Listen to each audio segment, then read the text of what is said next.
It was the summer I turned 18, and the forests around my hometown had always felt like a second home to me. I'd grown up wandering those dense woods, climbing trees, and exploring hidden paths, so I never really feared them. But that night, with my friends Mike and Paul, everything changed. We decided on a simple evening hangout. No overnight camping, just a campfire, some good wine, and laughs before heading back for a proper sleep. The spot we chose was an old abandoned quarry about 40 minutes from my house, nestled deep in the woods.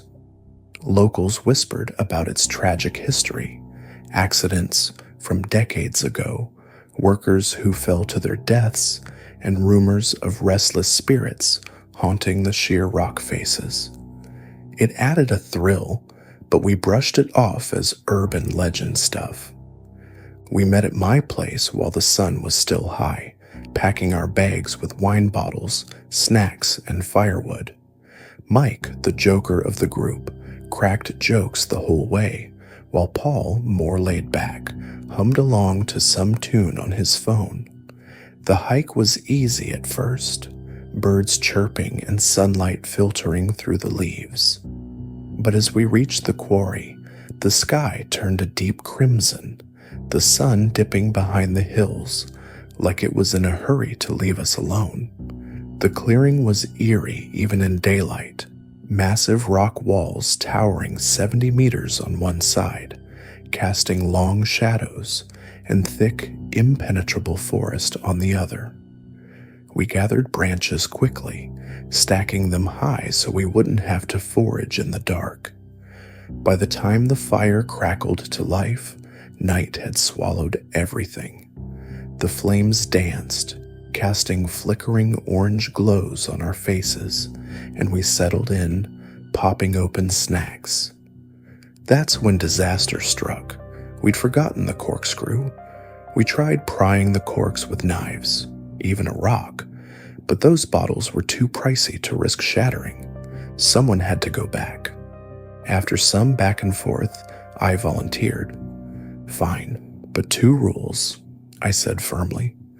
"Give me the hatchet for protection, and absolutely no pranks when I return." They agreed, handing me the small axe and a flashlight. Mike slapped my back. "Don't get lost, hero." Jogging back through the woods, the path felt different in the growing darkness. Leaves rustled overhead, and every snap underfoot echoed louder than it should. Then, a low grunt stopped me cold, a sound like a wild boar rooting around. I'd just been warned by an old hunter a few days prior. This time of year, boars got aggressive at night, charging without warning. My heart pounded as I gripped the hatchet tighter, sweeping the flashlight beam through the underbrush. Nothing. I picked up my pace, relief washing over me when my house lights appeared. Mom was surprised to see me so soon. "Forgot the corkscrew," I explained breathlessly. She laughed, shaking her head. "Boys and their adventures." I grabbed it and headed out again, opting for a longer route through an open field to avoid any boar encounters. The stars were out now, but the woods loomed like a black wall on the horizon.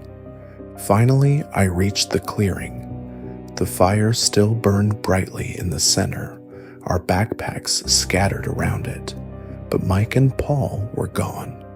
"Great," I muttered, frustration bubbling up.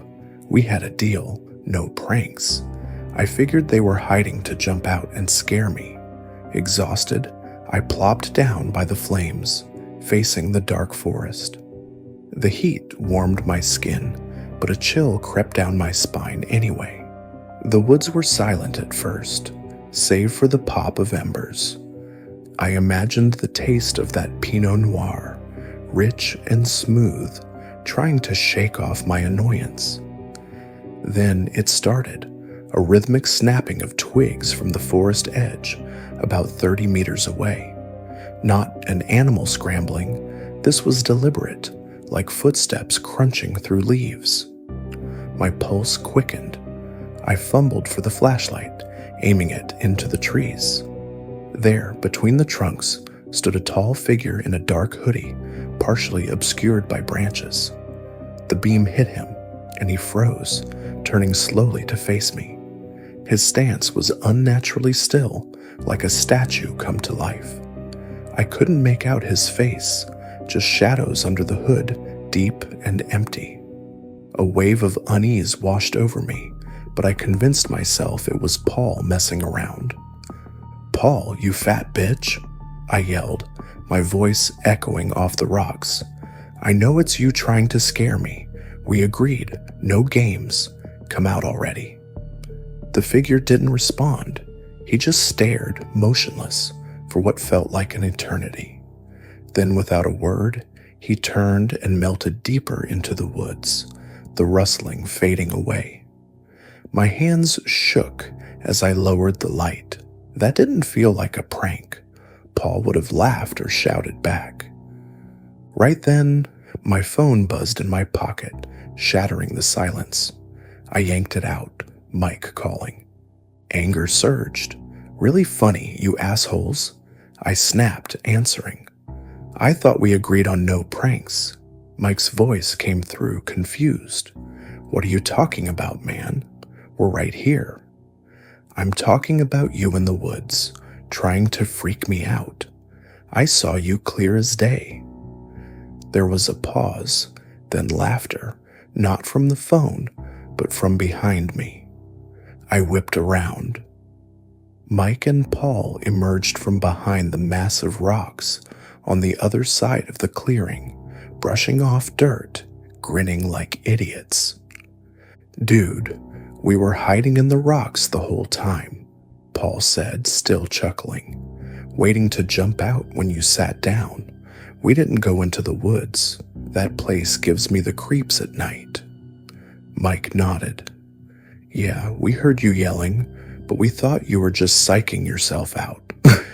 My blood ran cold. If they were in the rocks, who was that in the forest? The figure I'd seen wasn't them. He'd been watching, silent, from the shadows. We scanned the tree line with our flashlights, but nothing stirred.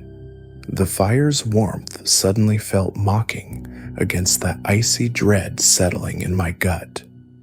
We tried to laugh it off, opening the wine and toasting nervously, but the mood was shattered.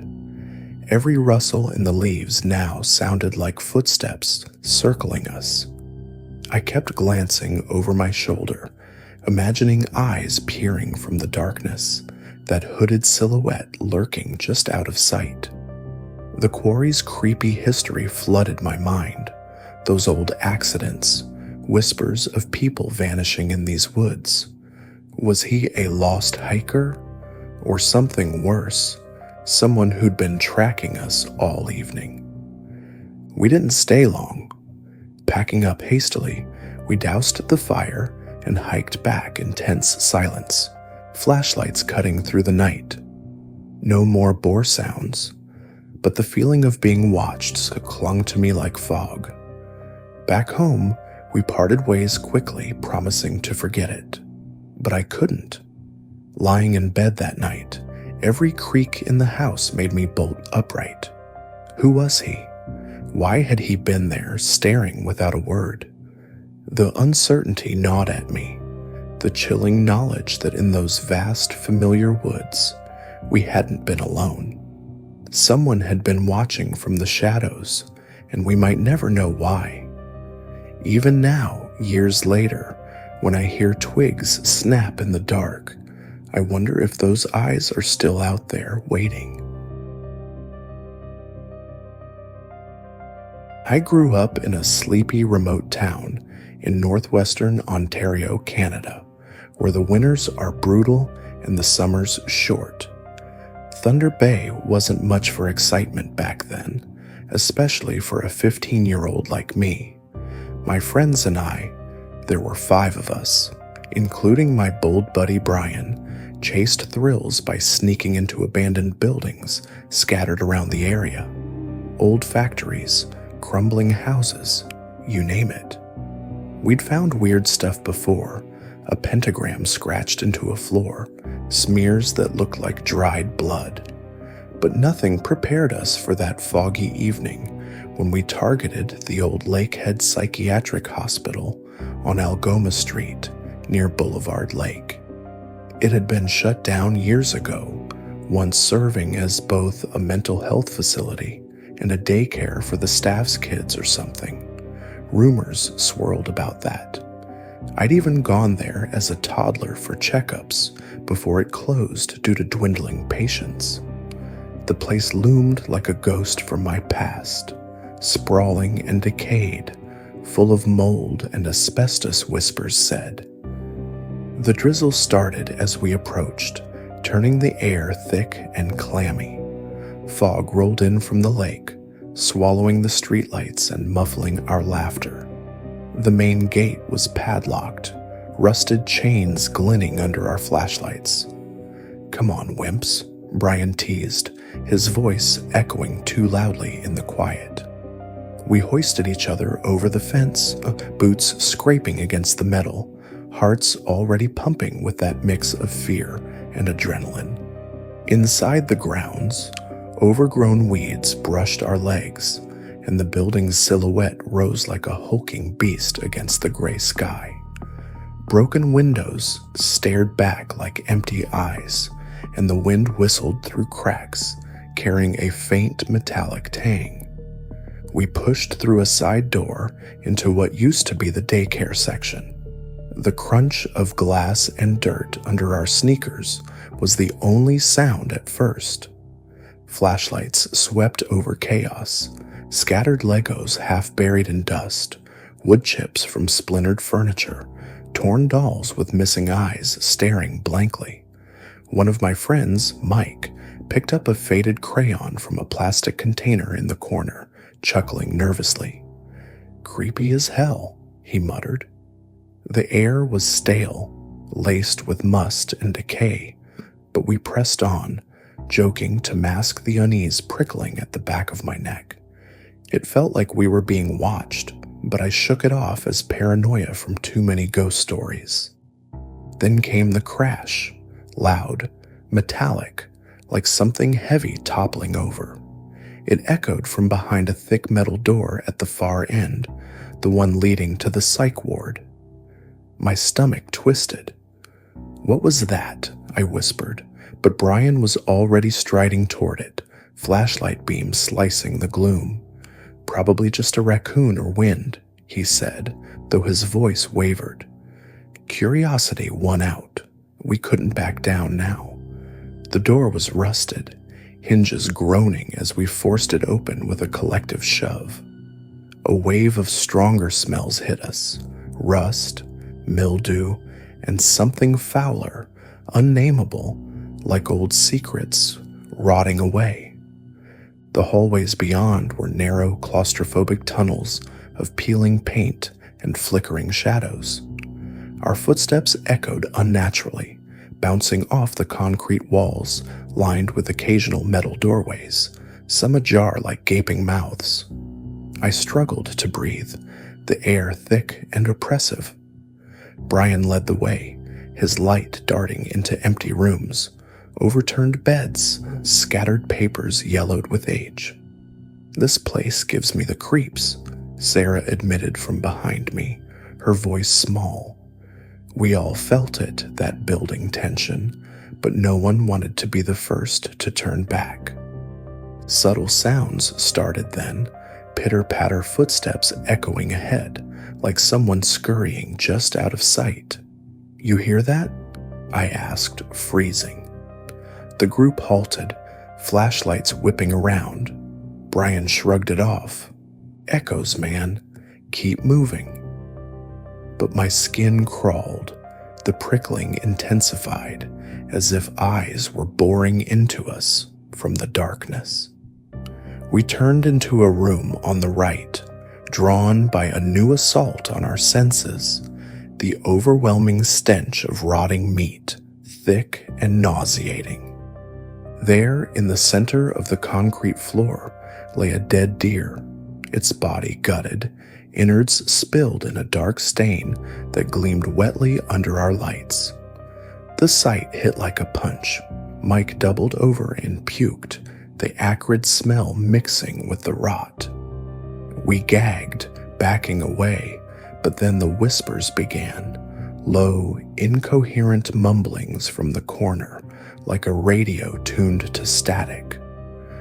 Brian swung his flashlight, and there he was, a skinny man huddled in the shadows, short hair matted, wearing a bright green t-shirt stained dark with what looked like blood, torn beige pants and no socks, his feet raw and damaged. He twitched sporadically, head down, mumbling to himself. My blood ran cold. He hadn't been there a second ago, or had he? The whispers grew clearer, fragmented words we couldn't make out. He looked up slowly, his face gaunt and pale, eyes gleaming with a madness that chilled me to the bone. A haunting grin spread across his lips, teeth flashing white. "You guys here for the feast?"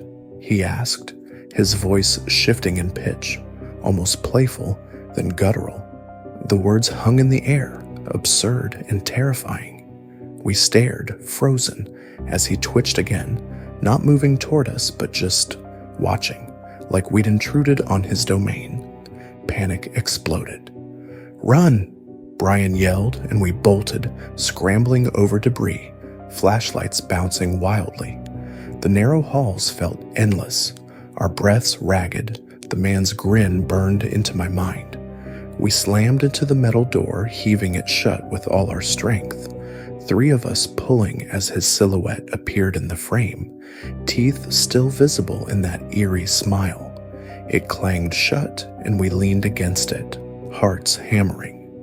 Then the tapping started, light, insistent knocks from the other side, like fingernails on metal. We didn't wait. We fled through the daycare, over the fence, into the foggy night, running until our lungs burned. Looking back, the building swallowed by mist, I realized that prickling sensation from the start hadn't been imagination. He'd been there all along, lurking in the decay, eyes on us from the shadows. We never explored again. A year later, I heard the cops found him during a routine sweep of the place. He was a former patient who'd escaped during a transfer, surviving on wildlife, his mind shattered further by raw meat and isolation. Rumors whispered he'd killed someone in the woods while foraging, though nothing was confirmed. That grin, those words, they haunt my dreams, a reminder of what hides in forgotten places. Creepy dude, let's not meet. It was the summer of 2012, and I was wrapping up my senior year of high school. The air in my basement bedroom hung heavy with humidity, the kind that clings to your skin and makes every breath feel labored. My family home was quiet that night, the world outside buzzing faintly with distant crickets, but down here in the dim confines below ground, it felt isolated like a forgotten corner of the house. I'd gone to bed early, exhausted from the day's heat, the fan whirring lazily overhead as I drifted into sleep. I jolted awake suddenly, heart pounding, though nothing external had disturbed me. It was an inner voice, clear and insistent, whispering that I was being watched. The words echoed in my mind like a warning from some deeper instinct, sending a chill through me despite the sticky warmth. I lay there for a moment, eyes adjusting to the darkness, the only light filtering through a small basement window high on the wall, casting faint moonlit stripes across the floor. The room felt unnaturally still, as if time itself had paused. The air grew thicker, laden with an unspoken dread that pressed down on my chest. I couldn't shake the sensation, prickles along my spine, the hairs on my arms standing on end. Slowly, I glanced toward the foot of my bed, and that's when I saw him. Standing there, motionless, was a man, or at least the shape of one. Smoke wafted faintly from his form, like he'd just stepped out of a fire, his skin, or what passed for it, appearing charred and darkened in the shadows. He wore a long coat that draped to his ankles and a wide-brimmed cowboy hat that obscured much of his face. No clear features emerged, just an inky silhouette against the dim light. But his eyes, they glowed with an electric blue intensity, like twin bolts of lightning piercing the night, locked directly on me. He didn't move. He didn't speak. He just stared, unblinking, that gaze boring into me with an unnerving focus. It felt like he was peering straight into my soul, observing every hidden fear, every vulnerability. I tried to sit up, to scream, but my body refused to obey, paralyzed, trapped in that moment of terror, as if his very presence had woven an invisible web around me. Time stretched endlessly. What must have been mere moments dragged on like hours, the weight of his scrutiny amplifying the isolation of the basement. The room seemed to grow colder, a creeping chill seeping into the walls, turning the humid air icy. Shadows deepened around him, twisting like living things, making the familiar corners of my room feel alien and threatening. His electric blue eyes held no emotion, no anger, no curiosity, just endless, impartial observation. It wasn't aggression that terrified me. It was the silence, the unknown intent behind that stare. Why me? What did he want? The questions swirled in my mind, fueling the psychological unease that gnawed at my sanity. Finally, as if deciding he'd seen enough, the figure began to fade. The smoke dissipated into nothingness, his form dissolving into the shadows, until only the afterimage of those piercing eyes lingered in my vision. The paralysis lifted, and I gasped for air, my heart racing like a trapped animal. I bolted upright, fumbling for the lamp switch. Light flooded the room, banishing the darkness, but it did little to ease the dread. I checked every corner, under the bed, even the closet. Nothing. Yet the prickling sensation of being watched persisted, a ghostly residue that made my skin crawl. Sleep evaded me that night. I turned on every light in the basement, huddled under the covers, listening to the fan's monotonous hum as if it could drown out the memory. Dawn eventually crept through the window, but the experience left me changed, haunted by the reminder that sometimes that unseen world brushes against ours in the quiet hours. To this day, I wonder about that apparition, the Hat Man, as I've since learned others call similar entities. Was it a shadow person from sleep paralysis lore or something more sinister? It never returned, but the silent scrutiny lingers in my thoughts, a chilling echo of vulnerability in the dark. Thank you so much for sticking with me to the end. I really hope you enjoyed it. If you liked this video, please hit that like button and don't forget to subscribe for more content like this. Take care, and I'll see you in the next one.